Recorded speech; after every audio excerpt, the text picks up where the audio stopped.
안녕하십니까. 숭실사이버대 부동산학과 박준욱이었습니다. 여러분들 이번에서부터는 좀 체계적으로 제가 유튜브 방송을 좀 해드리도록 그렇게 하려고 합니다. 그래서 과거에 제가 어떻게 말하면 빈 시간에 그냥 뭐 심심풀이라 그러면 좀 너무한 얘기지만은 그냥 간간히 그냥 짬을 내 가지고 두서없이 이렇게 이제 설명을 드렸는데, 기존에 있는 강의를 이제 다 마놓고 그 다음에 오늘서부터는 여러분들 체계적인 그 내용으로 이제 강의를 해드리겠습니다. 이제 다만 여러분들이 이제 보시고 가볍게 보시고 또 그 다음에 여러분이 그 생각하시거나 또 분석하시는 데는 이제 도움이 되게 하기 위해서 그냥 딱 20분 이내에서 이렇게 이제 방송을 하도록 하겠습니다.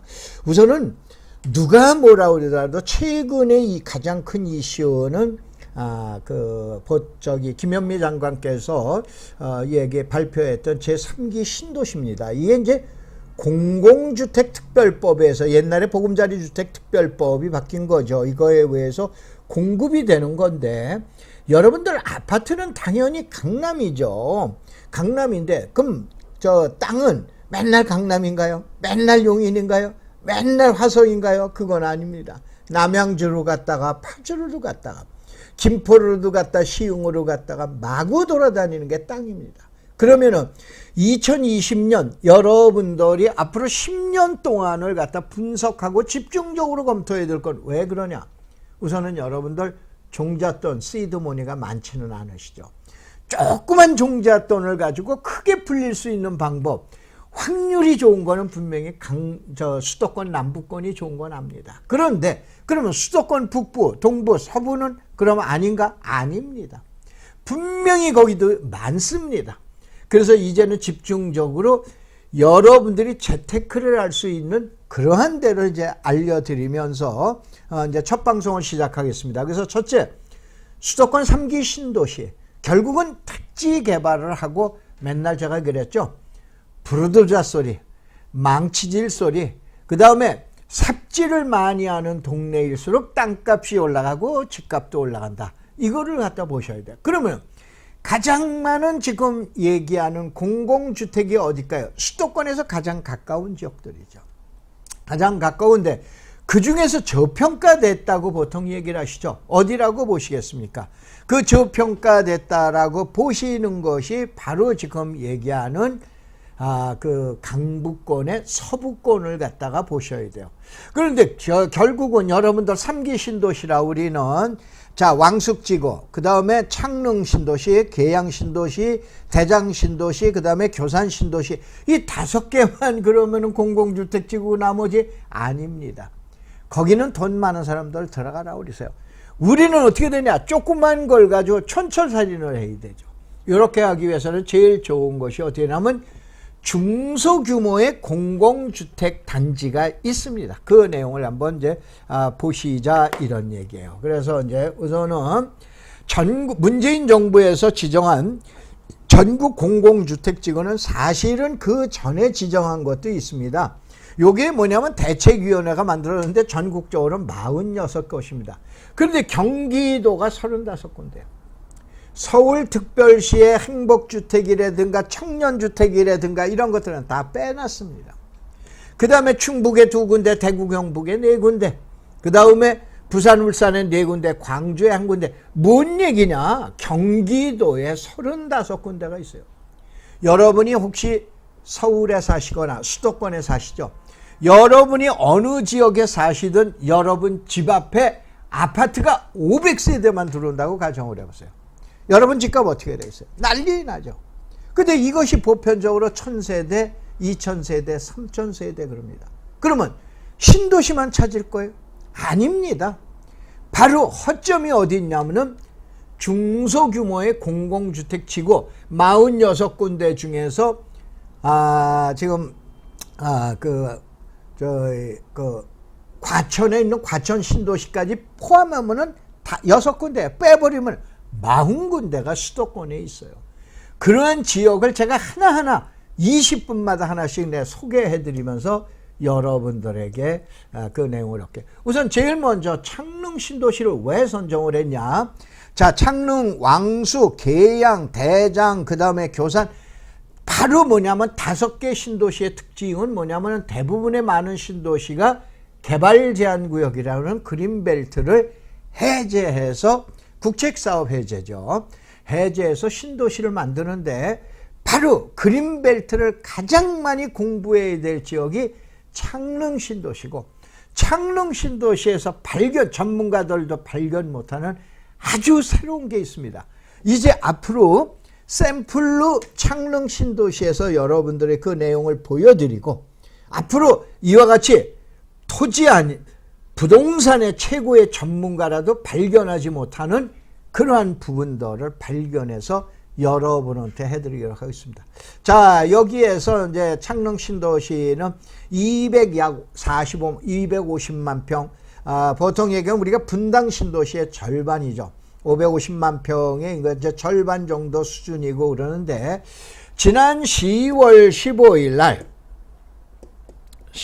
사업 인정 고시다라고 그래가지고, 자, 여기에서 그 이제 대장지구 또 계양 또 그 다음에 하남 뭐 해가지고 이제 교산지구 그 다음에 하다못해 왕릉 신도시까지 약 340만 평의 왕숙 신도시까지 결정 고시를 했어요.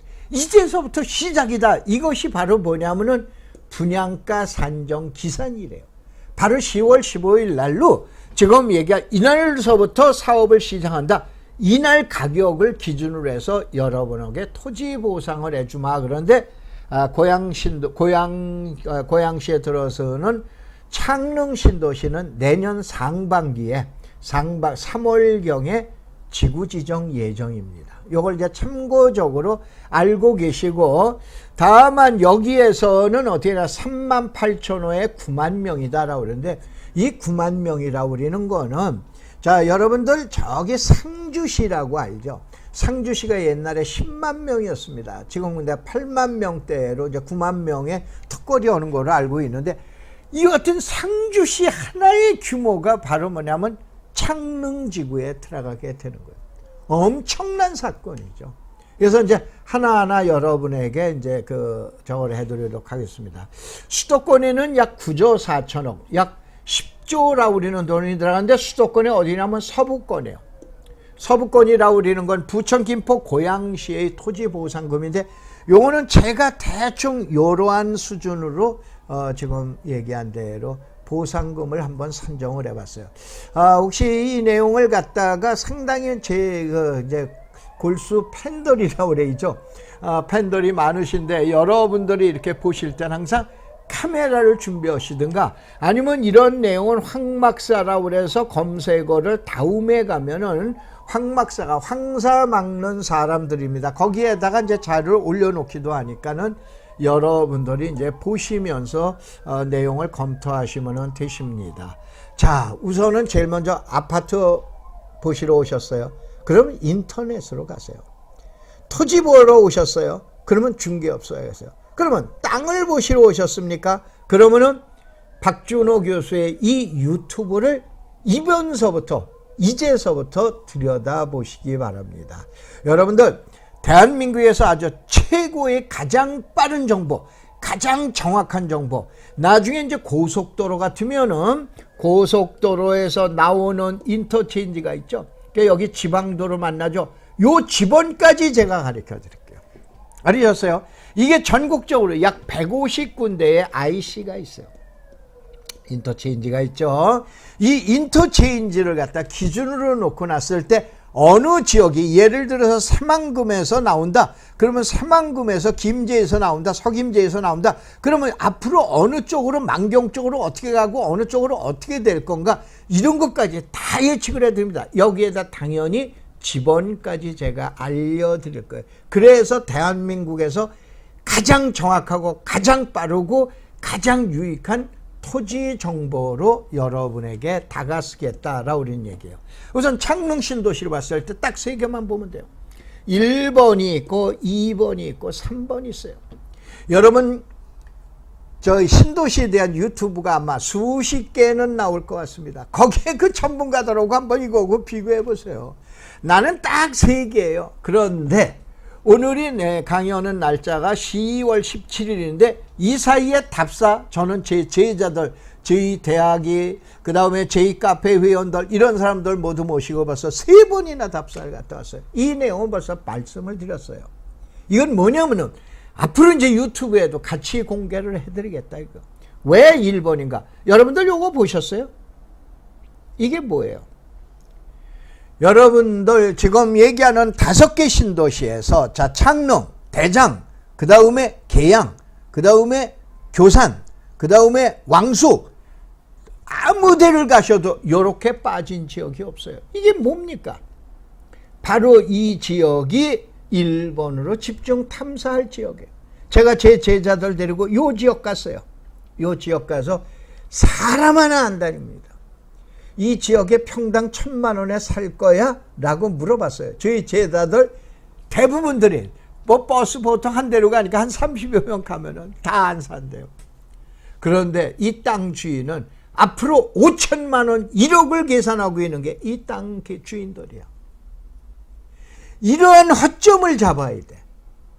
이것이 1번이에요. 그 다음에 2번 GTX 노선 대곡역인데 지난 또 얘기하는 그저께인 10월 15일 날 A 노선이죠. 지금 파주에서 나가는 삼성역, 강남 삼성역까지 가는 그 GTX A 노선에 대해서 토지 보상 공고가 나갔습니다. 그러면 이거에 의해서 어떻게 되냐? 벌써 저는 제 제자들에게 자, 여러분들 자 어디에서 대곡역에서는 GTX가 어떻게 쓰는지 파주 운정신도시에서 어느 지역에서 어디가 출구인지 벌써 다 가르쳐드렸어요. 벌써 이틀 전에 가르쳐줬어요. 바로 이제 여러분들한테 가르쳐드릴게요. 알겠어요? 가장 많은 것이 이제 또 연신내역이에요. 연신내역에서는 어떻게 출구가 나올 건가? 그러면서 이것이 3기 창릉 신도시하고 어떤 여기 나오죠. 어떤 관계? 이걸 3번째로 찾은 거예요. 그래서 뭐냐 이 안에 이거 분석해서 뭐 할 거예요? 여러분들 아파트 사실 거예요? 그때 가시면 돼요. 3년 4년 후에 분양을 할 때 그때 찾으시면 돼. 다만 이거에 의해서 주변에 미치는 집값, 땅값에 대해서 어떻게 영향을 미친가 이거를 분석을 갖다 하셔야 되죠. 그래서 건물하고 땅하고 내용이 다르다 이런 얘기예요. 분석 내용이. 자, 그 다음에 첫째 창릉 신도시 요 모양을 보셨냐. 요게 자 그린벨트를 해제하는 거는 그린벨트를 해제하는 이렇게 보셔야 돼요. 땅 4가지뿐이 없어요. 첫째 국책사업. 그 다음에 2번째 지방 기간 지역 현안 사업이라고 그래요. 3번째는 보통 얘기하는 마을 경비 사업이다. 우리는 집단 칠학지구 들어보셨죠? 우선해제 마을. 4번째가 이게 뭐냐면은 단절된 토지를 얘기하는 거예요. 단절된 토지 지금도 그린벨트 해제해주고 있어요. 알겠어요? 그러면 요거는 개별적인 4번째는 개별적인 땅이기 때문에 3번째에서 국책사업이 뭐냐? 이번에 창릉 신도시, 또 계양 신도시, 대장 신도시, 그 다음에 왕숙 신도시, 교산 신도시, 이거 그린벨트, 이게 국책사업이에요. 근데 혹시 여러분들 대장지구, 대곡역에 있는 대곡지구 들어본 적 있으세요? 대장지구는 안대장이 있고 밖에 대장이 있어요. 밖에 대장지구가 이번에 대장지구예요. 아셨어요? 그 안대장이라는 건 어디에 있냐? 환지사업으로 추진을 했었던 거예요. 이거는 그린벨트 강의를 할 때 내가 자세하게 설명을 드릴게요. 그린벨트는 지금으로부터 1999년도에 2000년 되기 전이니까 지금으로부터 얼마가 됩니까? 20년 전에 제가 대한민국 최초로 책을 쓴 사람, 나중에 이따가 한번 보여드릴게요. 그린벨트에 대해서는 지금 얘기한 대로 헌하게 내용을 하고 있는데 바로 이 지역이 해제가 아니고 이 지역은 제척지구예요. 자, 여기 화전역이라고 여기 나와 있는데 이거는 도면이 잘못 나왔어요. 화전역이 여기에 있습니다. 화전역이 여기에 있어요. 요 지점에 있어요. 화전역에서 지금 우측으로 들어가면은 자 많이 아시는 여기가 34단 예비사단 정문 앞입니다. 여기에 땅 갖고 있는 사람은 이제는 어떻게 되냐? 평생 손에다가 물 안 묻히고 구두에다 흙 안 묻힌다라고 그러죠. 이러한 신분으로 나갑니다. 그 사람들이 지금 땅 1,000만 원에 안 팝니다. 2,000만 원에도 나 같으면 안 팝니다. 3,000만 원 그러면 조금 생각해 볼 것 같습니다. 4,000만 원이나 5,000만 원 준다라고 그런다면 그때는 더 좀 깊게 생각. 100평이면 얼마인 줄 아세요? 50억이야. 3,000만 원 준대도 30억이에요. 알으셨어요? 이게 이 지역이에요. 이 지역이 무슨 지역인가? 아까 얘기한 대로 이것이 옛날 그린벨트에서 어떻게 됩니까? 우선 해제 마을로 들어가서 해제된 마을이에요. 그러니까 여기는 저기 개발 제한 구역이라고 우리는 그린벨트가 아닙니다. 여기는 뭐예요? 일종 일반 주거 지역으로 나옵니다. 그래서 이 지역이야. 자, 이와 같은 창릉 신도시 안에 정 가운데 들어가 있어. 이게 알박이지 뭐예요. 이게 신도시 알박이에요. 신도시 알박이는 지금 얘기하는 그 공공주택지구에서 이렇게 가운데 알박이는 저는 처음 봤습니다. 이게 바로 뭐냐면, 그래서 이게 나오자마자 벌써 3번이나 답사를 갔다 왔어요. 그 다음에 이제 지금 얘기한 대로 요거는 1번 얘기니까 이제 계속 해야 되고, 바로 이렇게 생겼어요. 여기 5번에서 자, 정부에서 지금 그 창릉 신도시를 발표했을 때 여기서 찍은 사진을 내가 한번 보여드릴게요. 어딘가. 자, 여기 도면을 한번 봐봐요. 도면 봐보면은, 자, 이 신도시에서 정 가운데 들어가 있어. 여기가 지금 얘기한 화정역이에요. 화정역에 있는 이 지역도 제척지구, 빼진 지역이에요. 그러면 이 지역 앞에 신도시가 들어가, 인구 10만 명짜리 신도시가 들어가. 이 동네 어떻게 되겠어요? 여러분이 이 지역 안에 어디로 지하철 들어가고, 어디로 GTX 들어가고, 어디로 고양선 생기고, 다 신경 쓸 거 없어요. 그거는 괜히 유튜브 방송이나 하고, 뭐고, 그런 사람들 분석해요. 이런 걸 놓고 분석을 해야 돼요. 알겠죠? 그래서 이제 봐보고, 그 다음에 이제 하나 봐보면 이겁니다. 이게 아까 5번 얘기했죠? 34단 정문 앞이야, 이게. 일로 많이 들어가 보신 분들, 지나가 보시면 예비사단 아시죠? 이 정문 앞입니다. 다시 한번 전으로 돌아가 봐요. 자, 5번 아니에요, 5번. 5번에서 일로 방향으로 놓고 찍은 거 아니에요? 이것이 지금 얘기한 대로 어떻게 되냐? 이 지역이다, 이거예요. 이 지역, 여러분 34단 정문 앞에 가면 집들이 몇 채 있어. 자, 주변은 이제 신도시 10만 명의 정 가운데 들어가 있어. 이 땅을 여러분 1,000만 원에 파실 거예요. 이제 이런 거를 잡아야 되는 거예요. 알겠죠? 강남의 아파트 하나도 안 부럽습니다. 거기에서 지금도 그냥 을씨년스러워요. 거기 사는 사람들 강남 아파트 하나도 안 부럽습니다. 그것이 저거예요. 자, 그 다음에 요게 바로 뭐냐면 집단 칠학지구라고 그러는 거예요. 자, 이게 뭐냐면은 저거 같이 생겼죠? 뭡니까? 저기 바다에 사는 그 말인가? 그 뭐예요? 저 도룡뇽이도 아니고 해마. 자, 봐보세요. 해마처럼 생겼잖아요. 여기가 바로 뭐냐면은 화전역에 이렇게 돼 있대. 여기가 34단이에요. 이 앞에 있는 조상을 잘 만난 사람들입니다. 알으셨어요? 이쪽 지역에, 자, 여기 주유소도 있고, 이거 아주 완전히 초대박 나신 분들이에요. 이런 거를 처음서부터 계속해서 알고 여러분이 분석을 하자라고 우리는 얘기해요. 그래서 여기서는 일단은 뭐냐면 집단 칠학지구, 우선해제, 대규모 마을, 국책 공공, 이것이 이제 향동지구예요. 이 향동지구는 사실은 국책 사업이 아닙니다. 국책 사업입니다. 이거는 향동지구는. 미안합니다. 그런데 예를 들어서 여러분 대공 역세권 개발 계획이 있죠. 이런 거는 지역 현안 사업에 나중에 그린벨트 강의할 때 자세하게 여러분한테 다 설명을 드릴게요. 둘째, 창릉 신도시는 꼭 땅으로 보시면 GTX 이제 대공역을 알아야 돼요. 자, 여기가 지금 얘기하는 어디입니까? 창릉 신도시예요. 가서 대곡역이 있고 이게 교외선이에요. 알으셨어요? 교외선입니다.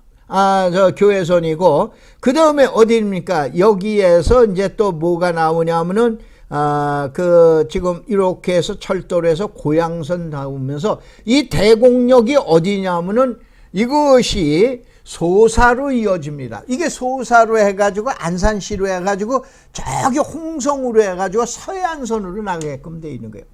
이 대곡역이라고 부르는 건 간단하게 하면은 원래 우리는 교차로를 사거리라고 그러죠. 철도와 철도가 만나는 걸 신호장역이라고 그래요. 이게 사거리역이에요. 여기에다가 고양시에서 그냥 놔두겠어요? 60만 평을 개발을 하겠다라고 그래요. 이게 대곡 신도시 개발 계획. 그러면 그걸 어떻게 해야 돼? 그 주변에 제2의 34단, 제2의 화전역이 있냐 없냐? 있습니다. 그걸 찾아내라 이거예요. 그게 땅 버는 방법이에요.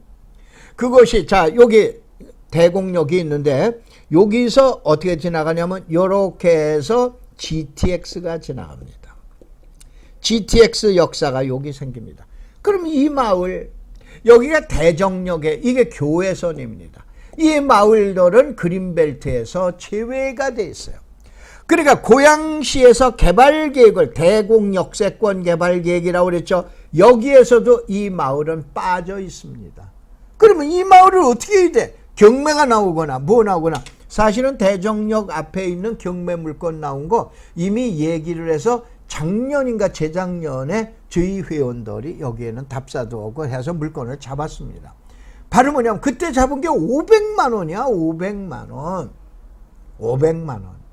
대정역 역사 앞에요. 이제 뭐냐면은 순환선인 교외선이 돌게 되면은 이제는 평당 500만 원짜리 정문 앞에 잡았으면은 얼마 될까요? 이거는 지금 얘기하는 환지도 아니고 구획정리도 환지도 아니고 나중에 도시개발 사업으로 환지로 이제 가겠죠. 그러나 제자리 환지가 원칙이에요. 이런 경우에는. 왜 그러냐? 이런 환지를 받았을 때는 이제 지금 얘기한 도시계획 사업인데 이것도 나중에 환지에 대해서도 수많은 강의가 있는데 제일 정확하고 자신 있게 여러분한테 설명을 해드릴게요. 그래서 바로 이러한 것들이에요. 그 다음에 이제 한번 봐보면은 이게 대곡역 역세권에 바로 뭐냐면 집단 칠학지구 이쪽이 제외지역이에요. 아까 34단 정문 앞, 다음에 화전역 주변에 있는 것처럼 이것이에요. 그래서 이쪽 지역에는 약 54만 평 가지고 이거는 고양시에서 추진을 지금 하고 있다고 보시면 됐어요. 그 다음에 시간이 많기 때문에 이제 많이 지나가기 때문에 그 다음에 이제 서울로 가는 진출입 지역이에요. 이게 바로 GTX의 어디냐면 연신내역이에요. 그 다음에 이게 응암역 지나서 세절역이에요. 이제 이 라인이 한번 방송을 해드렸을 거예요. 이 라인이 완전히 상업적인 라인이 됩니다. 왜냐? 이 뒤에는 고양시, 파주 신도시, 그 다음에 여기에 있는 인구 10만 명이 몰려들 지역이 바로 이 서울로 향하는 이 지역이 되는 거예요. 이런 걸 미리 예측하고 여러분들이 투자에 응하시면 되시죠. 이것이 바로 연신내역의 출입구입니다. 연신내역의 출입구인데 연신내역의 여기 출입구는 나중에 요 도면에만 이렇게 나와 있고 그런데 요걸 아까 얘기한 황막사 카페에 가시면 돼 있어요. 여기 연신내역에 하시면은 여기 신호등이 있는 사람들이 쓰는 지역 삼거리 땅이 있어요. 공원 만들어 놓은 거. 그 일대에서 역사 출입구가 전부 나옵니다. 이것이 이틀 전인 15일 날 결정 고시가 됐어요. 아셨어요? 10월 15일 날 결정 고시가 됐으니까 이것이 여러분 잘 아시는 내과입니다. 그래서 여기 이제 등산들 가는 그 길이고 이렇게 되죠. 자, 그래서 현재 여러분들 앞으로 이같이 짧은 시간에 설명을 드리겠습니다. 그래서 박준호 교수의 유튜브는 유튜브 검색을 할 때 유튜브에서 박준호 교수라고 치시면 뜨게 됩니다. 자, 오늘 첫 강의서부터 해놨는데 다음 편에는 이제 그 주변에 있는 또 다른 신도시로 해서 설명을 드리도록 그렇게 하도록 하겠습니다. 고맙습니다. 감사합니다.